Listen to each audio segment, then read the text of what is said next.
Thamel was back with the criticism from the noisy edges, not Florida State being mad, was neither correct nor credible. Therefore, I've dismissed it. Outside of they can be mad. They can be mad if they want to. Passion. They should be mad. Absolutely should be mad.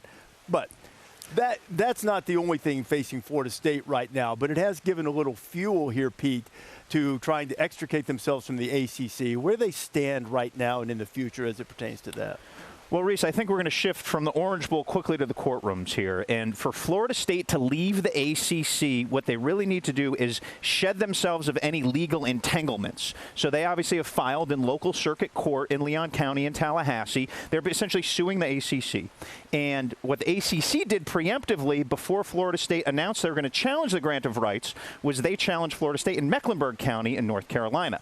So what they're basically doing is angling for a home game, like most people in college football, right? And what those courts end up deciding is the $572 million question. How much? More than $500 million. $572 million. There's about $130 million exit fee, and then the cost of the grant of rights. This is Florida State's own math that they put out, Pat, last week.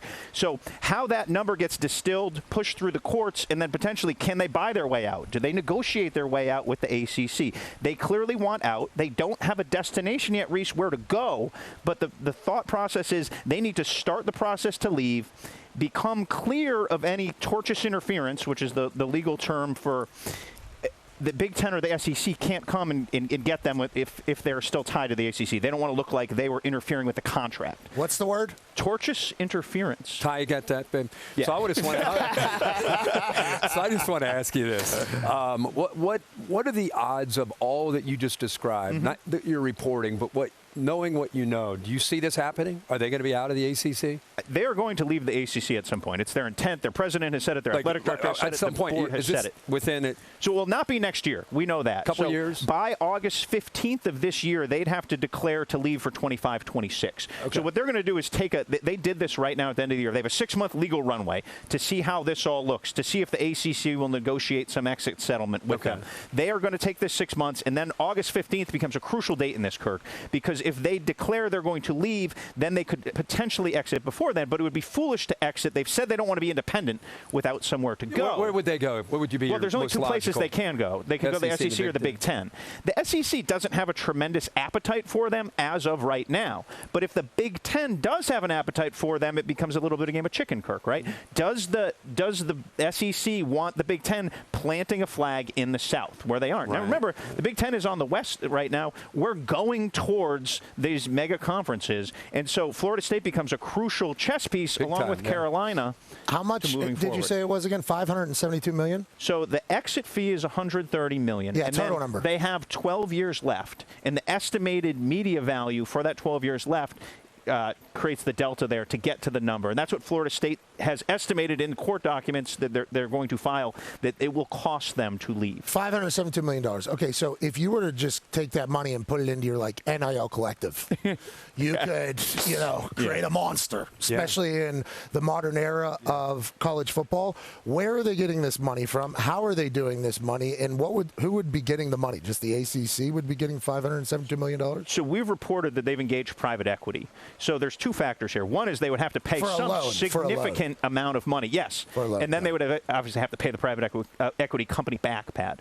But wherever they go, the one thing that's fairly certain right now with the media market the way it is they're not going to get full freight. Much like Washington, Oregon, Cal, Stanford, SMU all went to their new leagues at discounted rates. Florida State will not enter a league, very likely with the way the media rights market is now, at full throttle. So they're basically going to have to pay to leave, and then they're going to have to take less money to move forward. So much money. Pete, there are a lot of moving parts here. I just wanted to know, do you get the sense that there are other schools in the ACC that may be waiting in the wings, observing this case and this scenario and seeing what happens to Florida State, and this may be the first domino to fall in the demise of the ACC as a conference as we know it today?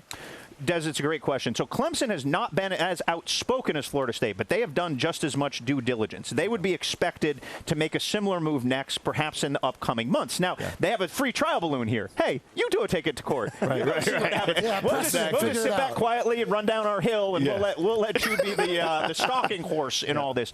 North Carolina, I can't overstate, is really the most coveted property in the ACC right now. Now, Notre Dame is the most coveted property on the board. Right. But North Carolina, with its brand and with its big cities and with its population, I believe it's the 11th most populated state in the country. Okay. And it goes SEC North, and it also goes Big Ten South. So it's sort of a battleground state, to use an election term, that both leagues are going to look at. Hey, Pete, real quick, because we got to go to a break. But was this going to happen regardless of what happened with this undefeated season? Yes. In February, did it just accelerate it? Yeah, I think it was a little bit of an emotional reaction. Look, a lot of what Florida State has done in this is emotional, right? Yeah. In February, the athletic director said something needs to change. In August or September, the president of the school came out clearly stated this. So this is not a surprise.